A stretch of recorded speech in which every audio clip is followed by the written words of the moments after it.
بادشاہ اور عقل مند درباری۔ ایک دور دراز ملک میں ایک انصاف پسند اور سمجھدار بادشاہ حکومت کرتا تھا۔ اس بادشاہ کے دربار میں کئی عقل مند وزراء اور مشیر موجود تھے، مگر ان میں ایک درباری خاص طور پر عقل و فہم میں سب سے آگے تھا۔ اس درباری کا نام حکیم تھا اور وہ اپنی دانائی اور دانشمندی کی وجہ سے پورے دربار میں مشہور تھا۔ حکیم اپنی عقل و دانش کی وجہ سے بادشاہ کے قریب تھا اور بادشاہ اکثر مشکل فیصلوں میں اسی سے مشورہ لیتے۔ یہ بات دوسرے درباریوں کو پسند نہیں آتی تھی۔ وہ سب حکیم سے حسد کرتے تھے اور چاہتے تھے کہ کسی طرح بادشاہ اسے دربار سے نکال دے۔ چنانچہ انہوں نے ایک منصوبہ بنایا کہ حکیم کو کسی ایسی صورتحال میں پھنسا دے کہ وہ خود اپنی عزت کھو دے۔ ایک دن دربار کے سب وزراء اور درباری اکٹھے ہوئے اور بادشاہ کو مشورہ دیا کہ وہ حکیم سے ایک ایسا سوال پوچھے جس کا جواب دینا ناممکن ہو۔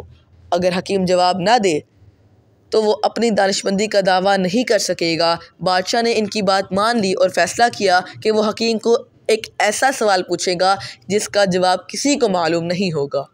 اگلے دن بادشاہ نے حکیم کو دربار میں بلایا اور اعلان کیا کہ آج میں تم سے ایک سوال پوچھنے والا ہوں۔ اگر تم اس سوال کا درست جواب دے دیتے ہو تو تمہیں انعام دیا جائے گا، اور اگر تم ناکام ہوئے تو تمہیں دربار چھوڑنا ہوگا۔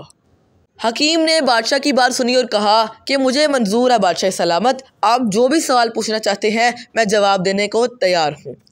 بادشاہ نے سوال کیا، حکیم تم مجھے یہ بتاؤ کہ دنیا کی سب سے قیمتی چیز کیا ہے؟ ایسی چیز جس کی کوئی قیمت نہ ہو اور جس کے بغیر زندگی ممکن نہ ہو۔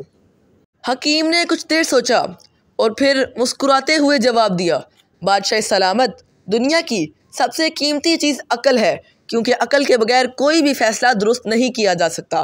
ایک عقل مند شخص نہ صرف اپنی زندگی کو کامیاب بنا سکتا ہے بلکہ اپنے ملک و قوم کو بھی ترقی کی راہ پر ڈال سکتا ہے۔ بادشاہ نے اس جواب کو سن کر کہا، تم نے ٹھیک جواب دیا، لیکن مجھے ایک اور سوال کا جواب دو۔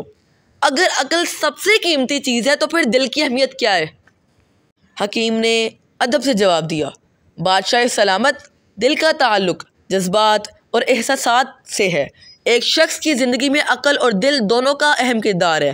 عقل انسان کو درست فیصلے کرنے میں مدد دیتی ہے اور دل انسان کو دوسروں کے لیے محبت، ہمدردی اور خیر خواہی کا جذبہ سکھاتا ہے۔ بادشاہ نے پھر سوال کیا، اگر دل اور عقل میں کسی کا ایک کا انتخاب کرنا ہو تو تم کس کو ترجیح دو گے؟ حکیم نے کہا، بادشاہ سلامت، اگر عقل اور دل میں سے کسی ایک کا انتخاب کرنا ہو تو میں عقل کو ترجیح دوں گا، کیونکہ عقل کے بغیر دل کی ہمدردی بھی اندھی ہو جاتی ہے اور وہ درست راہ سے بھٹک سکتی ہے۔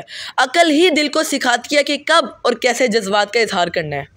بادشاہ نے یہ سن کر فیصلہ کیا کہ حکیم کی باتوں میں بہت دانشمندی ہے۔ اس نے حکیم کی عقل مندی کی تعریف کی اور کہا، آج تم نے ثابت کر دکھایا کہ تم واقعی عقل مند اور سمجھدار انسان ہو۔ تمہیں میری سلطنت میں ہمیشہ عزت و وقار حاصل رہے گا۔ یہ سن کر درباریوں کو بڑی شرمندگی ہوئی اور انہوں نے سمجھا کہ حکیم کی دانشمندی سے حسد کرنا غلط تھا۔ اس دن کے بعد وہ سب حکیم کی عزت کرنے لگے اور اس کے مشوروں کو اہمیت دینے لگے۔ سبق: زندگی میں عقل اور دل دونوں کا اپنا مقام ہے، مگر عقل کی رہنمائی انسان کو صحیح فیصلے کرنے میں مدد دیتی ہے۔ جذبات کو قابو میں رکھنا اور اپنی عقل کو استعمال کرنا ہی اصل کامیابی